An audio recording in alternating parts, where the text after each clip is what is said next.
Let us go through the third unit of the lesson, The Nightingale and the Rose by Oscar Wilde. My first question, what condition did the rose tree growing beneath the student's window give before the nightingale to grow a red rose on it? The condition was, if the nightingale wanted to grow a red rose on it, she had to come by moonlit night and had to press her breast against its top and pour her lifeblood into its vein to grow a red rose on it. This was the first condition of the rose tree growing beneath the student's window kept before the nightingale, and the nightingale agreed with the condition of the rose tree. My next question is, why did the nightingale agree with the condition of the rose tree? The nightingale agreed with the condition of the rose tree because she took the young student as a true lover and she wanted to help him by hook or by crook. She did not hesitate even to sacrifice her life to help the young student. Now, let us go through the text.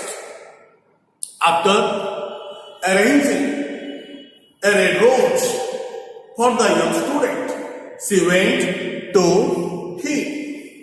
When she went to the young student, she found him that the young student was still lying on the grass, covering his face with his hands. He was still weeping. The nightingale consoled him and told him that she had arranged a red rose for him. She told him that he should not be grief-stricken, rather he should be happy. Be happy, cried the nightingale. Be happy, you shall have your red rose. You shall have your red rose. This statement was said by the nightingale to the young student. What do you find here? The modal auxiliary shall is used with second person personal pronoun. You shall have your red rose. Usually, shall is used with second person to express the assurance or promise or certainty. Here, shall is used with second person personal pronoun to express assurance. You shall have the red rose. This was the assurance given by the nightingale to the young student. She also explained to the young student how she would arrange a red rose for him. She would bake the red rose out of music by moonlight. It means she would go to the rose tree and sing the sweetest songs to the rose tree by pressing her breast against its thorn. While pressing her breast against the thorn, she would pour her lifeblood into the veins of the rose tree. But she wanted something in return from the young student. What did she want in return from the young student? She wanted nothing but wanted one thing. And what was that? That was he should be a true lover. All that I ask for you in return is that you will be a true lover. Then the writer Oscar Wilde has used a personification. And what is that? Love is wiser love is used as the personification. Love is wiser than philosophy, though he is wise, and mightier than power, though he is mighty. Flame color are his wings. However, the wings of the love are flame colored and color like his body. And how is the color of the body of the love? The color of the body of love is also flame colored. His lips are sweet as honey, and however, the lips of love are sweet as honey, and his breath is like frankincense. Frankincense means fragrance. Frankincense.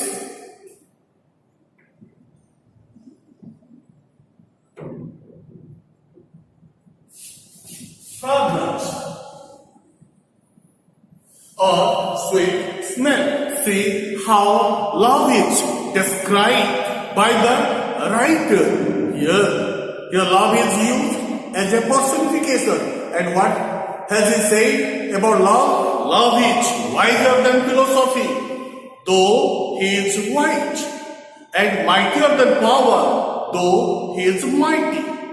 Flame color are his wings, and colored like flame is his body. His lips are sweet as honey, and his breath is like frankincense. Hearing the assurance from the nightingale, the young student looked up from the grass. But he could not understand what he was saying by the nightingale, because he understood the things that are written down in books. But the oak tree, which was in the garden of the student, understood what the nightingale said to him. But the young student could not understand the feelings of the nightingale, but it was understood by the oak tree. But the oak tree understood and felt very sad. For whom did the oak tree feel very sad? The oak tree felt very sad for the nightingale. For here for is used as a coordinating conjunction. Here for is not used as a preposition.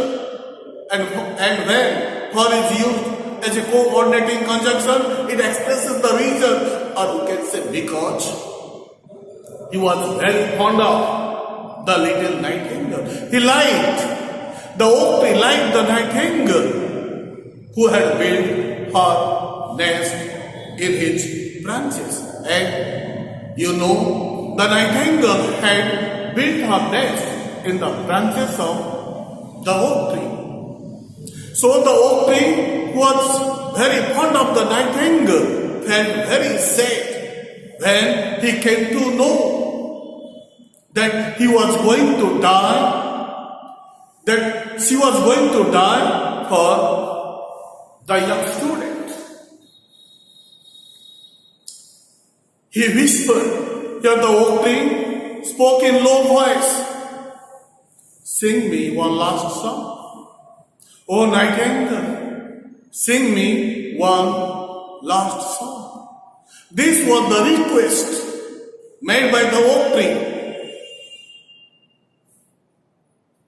I shall feel lonely when you are gone. After your death, I will feel lonely.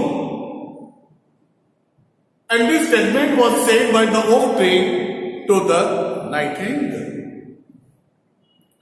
Keeping the request of the oak tree, the nightingale sang her sweetest song to him. So the nightingale sang to the oak tree. Her voice was like water bubbling from a silver jar. She was not at all frightened, though she was going to die very soon. Her voice could say to the oak tree that she was not at all scared. And how was her voice? Her voice was like water bubbling from a silver jar while singing a song to the oak tree. When the nightingale had finished her song, the student got up. Then he pulled out a notebook and a lead pencil from his pocket. Then the young student said to himself, she has a form, the nightingale has a form, the nightingale has an appearance. But has she got feeling? He felt that the nightingale had no feelings for others. In fact, she is like most artists. She is all style without sincerity, he said, and wrote down in his notebook. Like most artists, the nightingale has all style, but her style is without sincerity.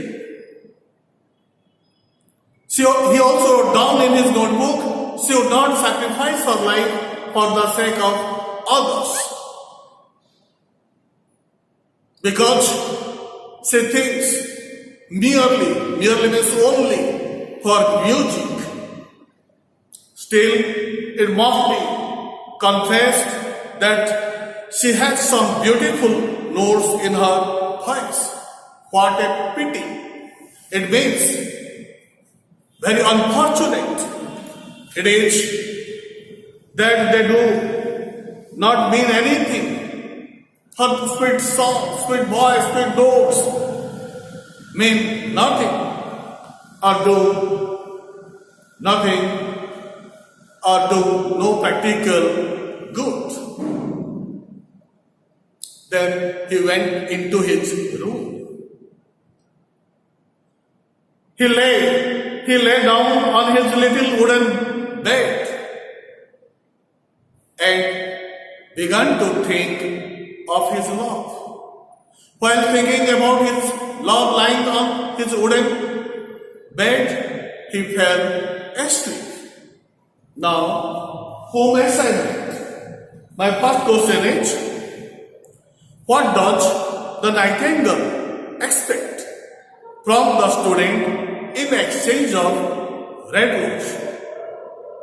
My second question is, what does the student write about the nightingale in his notebook? Thank you.